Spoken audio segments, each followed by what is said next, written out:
Hello friends, welcome to Mrun's cookbook. काही महिन्यांपूर्वी आपण आळीवचा हलवा बनवलेला होता, पण आज आपण बनवणार आहोत आळीवपासून एक सोपी डिश, आळीवची खीर. रेसिपी आवडली तर लाईक आणि सबस्क्राईब नक्की करा. चला रेसिपी पाहूयात.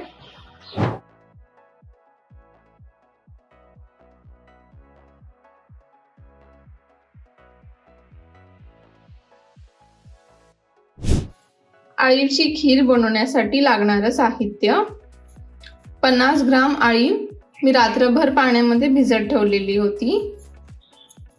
गूळ बारीक चिरून घेतलेला आहे.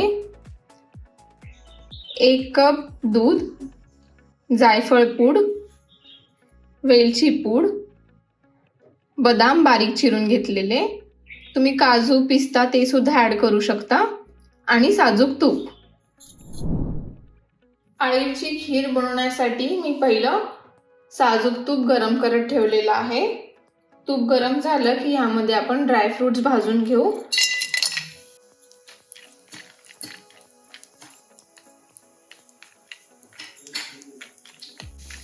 मी आता आळीवच्या खीरमध्ये फक्त बदाम टाकतेय. तुम्ही ह्यामध्ये चॉप केलेले काजू पिस्ता हे सुद्धा ऍड करू शकता.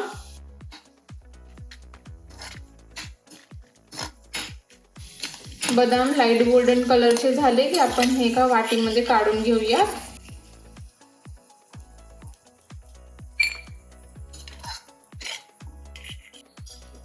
आता ह्याच तुपामध्ये मी आळीव ऍड करतेय.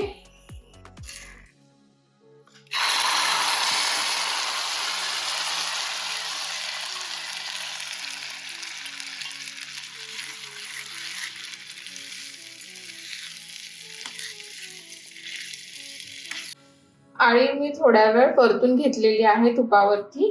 आता ह्यामध्ये आपण गूळ ऍड करून घेऊ. गूळ इथे मी चिरून घेतलेला आहे.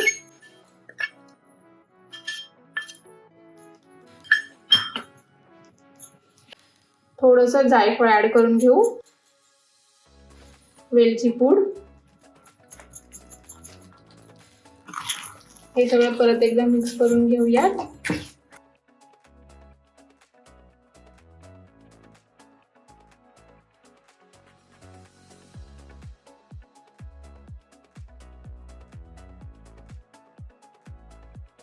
गूळ सगळा विरघळून घ्यायचा आहे. याची एक लिक्विडी कन्सिस्टन्सी होईल गूळ विरघळल्यावरती. आता ह्यामध्ये आपण दूध ऍड करून घेऊ.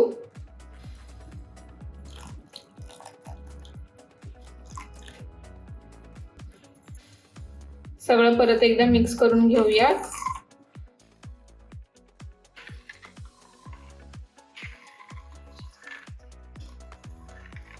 आळीव आता दुधामध्ये शिजून घ्यायची आहे.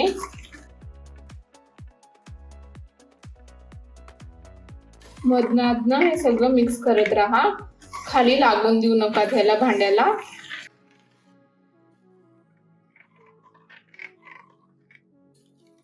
दुधाचा पदार्थ बनवताना एकाच डिरेक्शन मध्ये सगळं मिक्स करत राहा.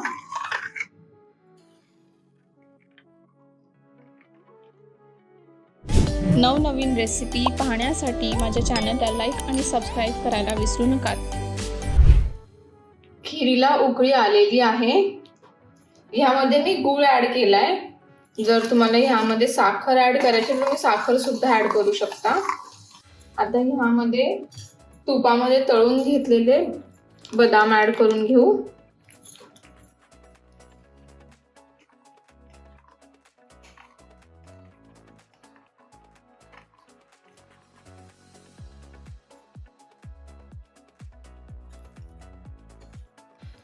आळीव थंडीमध्ये खूप पौष्टिक असते, म्हणून ह्याची खीर नक्की ट्राय करून पहा. आळीवची खीर रेडी झालेली आहे. आता आपण ह्याची प्लेटिंग करून घेऊ.